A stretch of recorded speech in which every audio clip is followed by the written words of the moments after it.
Life's a mystery, my friend. Sometimes we lose, sometimes we win. One wrong turn has led me here. I'll ride this storm and bury all my fears. I'll ride this storm and never show my fear. Hi guys, welcome back to my YouTube channel. I am so happy to be back. I really missed being here and sharing my story with you. So I'm gonna kind of go a little bit quicker because I do have a lot of information that I want to share with you. So first of all, just to continue a little bit from my last video, I wanted to let you guys know that on Thursday I had the coiling done, and that coiling, and they did like a cement. After there, I was taken to ICU, and in ICU I was just left alone. They told my husband, that I was just going to stay there and I was not going to have any visitors or anything like that. And he decided to just hang out there. He didn't want to go home.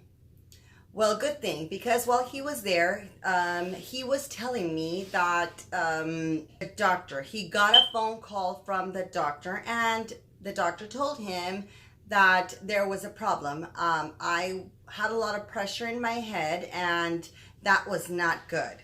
So I had to go back into the, I guess like the surgical room or something. And I had to have another procedure done. They had to drill a hole in my head, like on my forehead around here, I believe it was. And that was there to release some pressure or some air. I don't know what it was, if it was liquid or air, I don't know, because I don't remember. But they drilled a hole to just release the pressure. So that was good, and after that was a total, thumbs up, because it was a success. So I was taken back to the ICU, and my husband was in the waiting room. I will be telling you a little bit of what I was told, because all this I don't remember. All this information was given by my husband and my kids and those who were there. So he was telling me that one of the nurses, saw him in the waiting room, and she approached him and told him if he wanted to go see his wife. And he said yes. So she took him to the room, and he watched as they were putting some stuff on my head, some like patches or some wires. And after they were done, my husband told him if he had to leave. And the nurse was so kind enough to let him stay in the room. She let him stay with me, and he was so happy because he was able to be by my side. Although he says that the room was so cold and he had no blankets and no nothing, but he did not complain because he didn't want to be kicked out of the room. So he was just like, I'm just going to keep my mouth shut and I'll just stay right here as long as I'm by your side. Good thing, because I had no idea what was going on, but he was there taking care of me. So I want to thank him so much for being an awesome husband. Okay, so fast forward. On Friday was the day of my surgery. So there we go again, back into the surgery room. And he says that procedure took about 12 hours, from 1 in the afternoon until like 12 a.m.-ish, something like that. It was a long surgery, more than anticipated, because at first they told him it was not going to be that long, maybe like 8 hours, and it took a little bit longer. Obviously I don't remember none of it at all. He started to, afterwards, he started to tell me a little bit about that day. So that day that I had the surgery, he says that there was a lot of people, a lot of friends and family were in the waiting room. He says like there was like about 20 people or so, maybe even more. But we were very thankful for everyone who went to visit us and went to just be there to give my husband and my kids support. It was a very, very hard day for them. Obviously, because they didn't know what the outcome was going to be. The survival rate that I was given was about 5%. So it was very low. So they really didn't know what was going to happen, if I was going to make it through the surgery or not. So he says they were there, and there was a lot of emotions going on because, you know, well, I guess that was pretty normal, because imagine you're fine and you know you have a daily life and a daily routine and you're good and everything, and then just in a split second your life just turns around and gives a 360-degree turn, and you're there fighting for your life. So yes, it was a very, very hard and difficult situation that we encountered. So they took me into the ICU unit, and again, only my husband was there. After that, my kids went home. Everybody went home to rest because they couldn't see me anyways. He was also telling me that the following day, on Sunday, when I woke up, my son and my daughter were there with me when I opened my eyes, and they said that the first thing I did was ask where my husband was, because I only saw her and my son, but my husband was nowhere to be found. So I couldn't talk because I had a tube in my mouth and I couldn't speak. I couldn't say a word. So with my fingers, he says that I would kind of just like spell out my husband's name, because I wanted to know where he was. So they told me that he had gone home to take a shower and check on the babies, and then he was going to go back into the hospital to stay with me. I can't imagine the pain my kids went through when they saw me with all these tubes in my mouth and just laying there on the bed without being able to move or do anything. I just can't imagine, you know, what was going through their head. Like, obviously, it was a very painful situation, and although they had to encounter this, they were very strong, and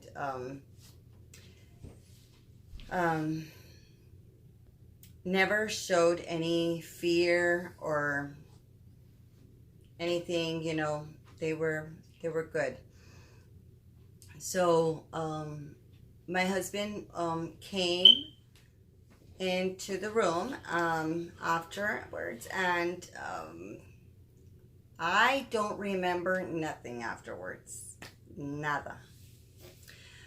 What I do remember is that once the tube was out of my mouth, or once they had removed the tubes and I was stable,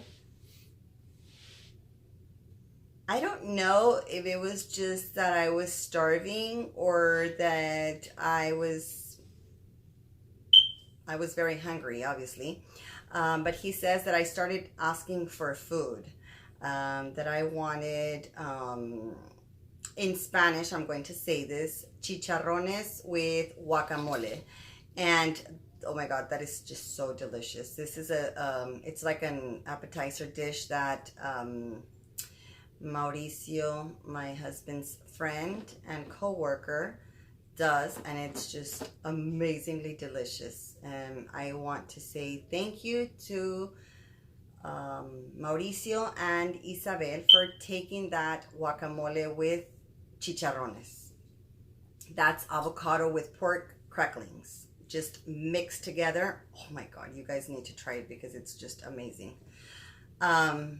And he says that I also asked for chile rellenos from another one of our friends, Graciela.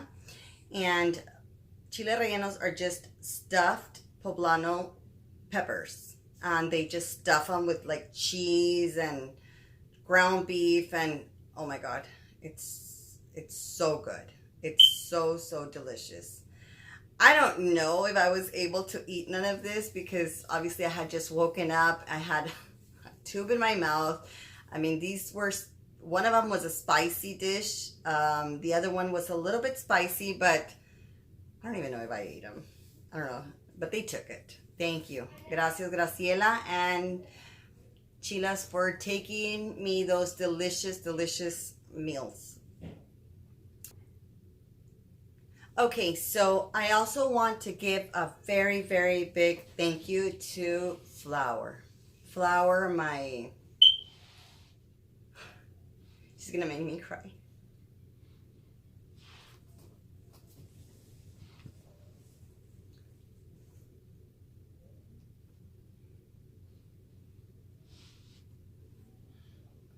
A great friend of mine and one of my best friends.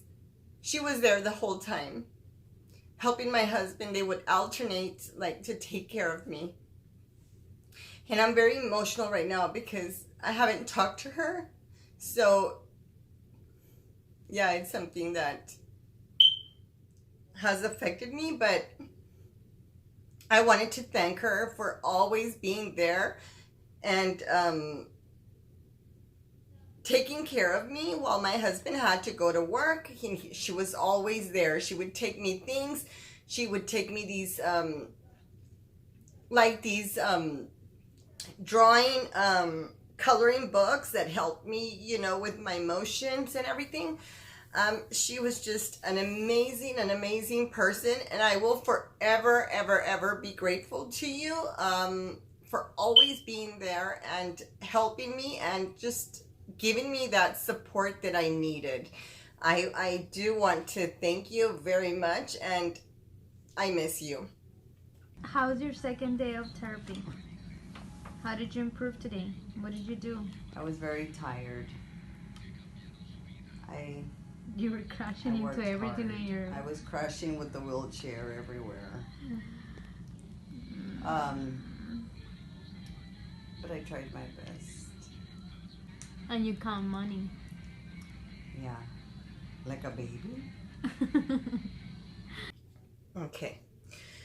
All right, so I also want to thank everybody else who was there.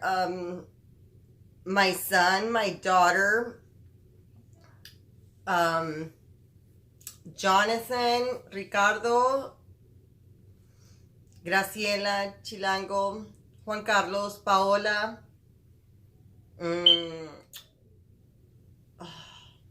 Gilberto, Flower,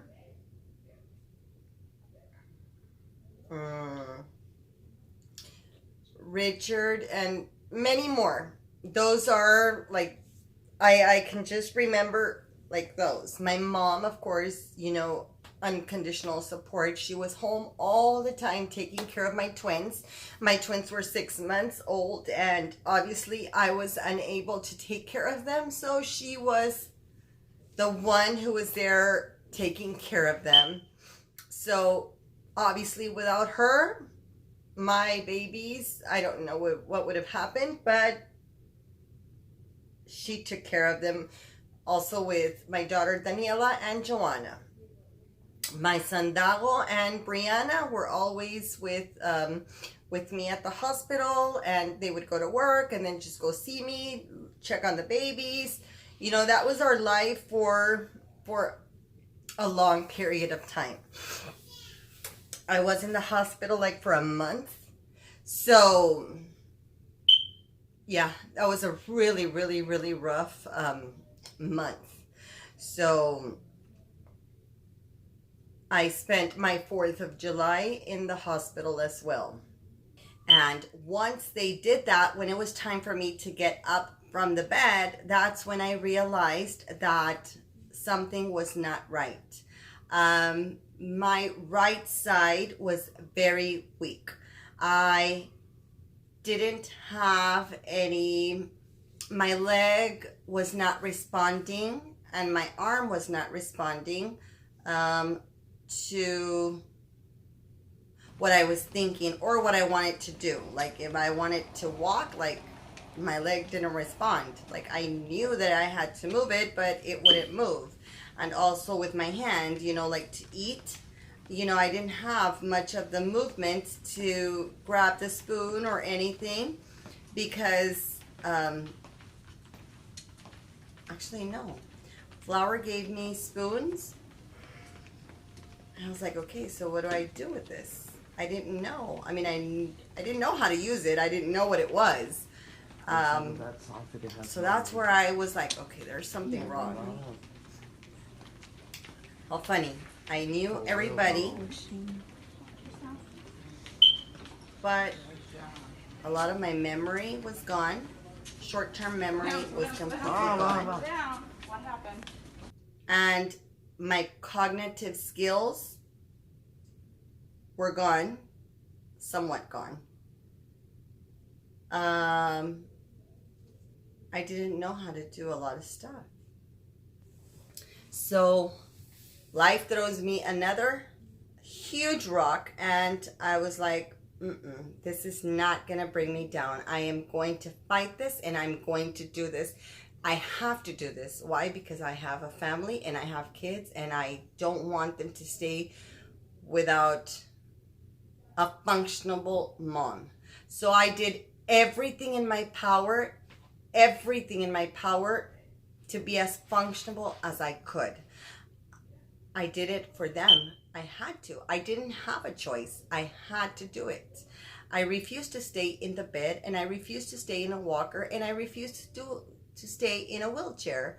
And I didn't want any help from nobody feeding me or anything. I did it all on my own. And if it didn't work one time, I would do it again and I would do it again until I got it. And I guess it was just perseverance that I had in doing things. Like I never gave up. I never. And I want you, you know, that if you're going through something like this or you've gone through something like this, like don't lose hope. That's the last thing you want to do. Don't lose hope. Everything is possible. After this happened to me, I have done so much research. I've done so much YouTubing. I've done so much, like I've just gone through so many readings and everything. And I see a lot of people like, they don't fight back, you know, to get better. They're like, okay, well then this happened to me. I'm just gonna stay here and just do nothing. No. If I could do this, you can do this. It's possible. It's hard. Yes, very, very, very, very, very hard. I cried every single day. There was not one day that I didn't cry. That why did this happen to me? Why? So just know that these videos that I do, or I decided to do this because I've seen a lot out there of people, mainly women and some men, that, you know, they have a lot of deficits and a lot of difficulty, you know, overcoming such a drastic change in you know, that we had to go through. And I just want everybody to know that if you try, you can get through this. It's not an easy path, not at all, but you can do it. I'm happy because lately I've gotten several messages through my messenger on Facebook and on my Instagram of others that have gone through what I went through, and they've sent me nice messages, and I've replied. You know, we kind of like shared our stories, and they could identify themselves with my story, which is awesome because that was the purpose of my videos. I want to be able to touch somebody and they can relate, and maybe, you know, we can talk about it or just kind of like share our experiences. So yeah, I was super, super happy that there is people out there that are watching my videos, and I am so grateful. My subscribers have gone up. I do have a lot of subscribers. I want to thank you guys for following me, and don't forget to like my video and share my video also, so that everybody can watch it. I'm very, very excited and happy. Make sure to comment down below if you have any questions, anything. Feel free to ask me. If you're going through a similar situation like me and you want to ask me anything, how did I do this? How did I confront this? What did I do? What could I have done differently? Comment, ask me. I am here and I feel for you if you're going through this, and I am with you. And thank you so much for watching, and I will see you next time. Bye. 'Cause I live my life in the faster lane. Now I'm walking in the slower lane, but that's alright, 'cause I'm alright with me.